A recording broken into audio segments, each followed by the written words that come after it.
আবারও বীরভূমে বিজেপির জয় জয়কার। বীরভূম জেলা তৃণমূল কংগ্রেসের জেলা সভাপতি পদ থেকে অনুব্রত মণ্ডল সরতেই ময়ূরেশ্বর বিধানসভার ইটাহার সমবায় সমিতির নির্বাচনে জয় জয়কার বিজেপির।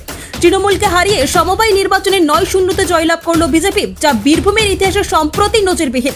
এই ময়ূরেশ্বর বিধানসভায় তৃণমূলের দলগতভাবে দায়িত্বে রয়েছেন জেলা তৃণমূল কংগ্রেসের কোর কমিটির সদস্য তথা লাভপুরের বিধায়ক অভিজিৎ সিনহা। সমবায় নির্বাচনে বিজেপির এই ফলাফলে আলোড়ন পড়েছে জেলা রাজনৈতিক মহলে। ব্যুরো রিপোর্ট, জনতা এক্সপ্রেস ডিজিটাল ডেস্ক। সমবায় সমিতির নির্বাচন ছিল দীর্ঘদিন যাবৎ রানিং সরকার বা তৃণমূল কংগ্রেস দল এই নির্বাচন করতে দেয়নি। গায়ের জোরে বলপূর্বক সরকারি চক্রান্ত করে এই নির্বাচনকে স্থগিত রেখেছিল। আজ সেই দরজা খুলে নির্বাচন হয়েছে।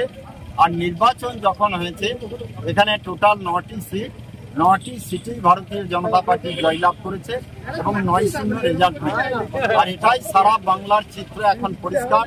যেখানেই নির্বাচন হবে এবং সঠিকভাবে নির্বাচনে মানুষ নিজের ভোট নিজে দিতে পারবে, সেখানেই ভারতীয় জনতা পার্টি জিতবে, এটা পরিষ্কার। তাই আজকে তৃণমূল কংগ্রেস যে দুর্নীতি করে, গাজোয়ারি করে তারা নির্বাচনকে স্থগিত রাখে, আজকে প্রমাণ হয়ে গেল যে নির্বাচন যেখানে হবে সেখানে ভারতীয় জনতা পার্টি জিতবে। তাই আজকে এখানে বিজেপি 9 সিটে জিতে 9-0 রেজাল্ট এখানে তৈরি করেছে।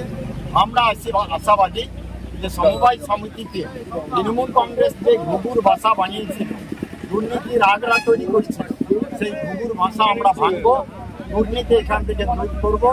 প্রকৃত মানুষের সমবায়, সেই প্রকৃত মানুষ যাতে উপকৃত হয় সেই ব্যবস্থা আমরা করবো, এটা আমরা খুব আশাবাদী। আর আজকে আমরা খুব সকল এই এলাকার মানুষকে, যারা ভোটার ছিলেন, সাধারণ জনগণ ছিলেন, তাদেরকে আমরা ভারতীয় জনতা পার্টির পক্ষ থেকে ধন্যবাদ জানাচ্ছি মিডিয়া বন্ধুদের, ধন্যবাদ জানাচ্ছি পুলিশ প্রশাসনকে, যারা সকাল থেকে অক্লান্ত পরিশ্রম করে কোনো ডিস্টার্ব, কোনো গন্ডগোল, কোনো অশান্তি হতে দেয়নি। পিসফুলি মানুষ ভোট দিতে পেরেছে, তার জন্য আমরা পুলিশ প্রশাসনকেও ধন্যবাদ জানাচ্ছি।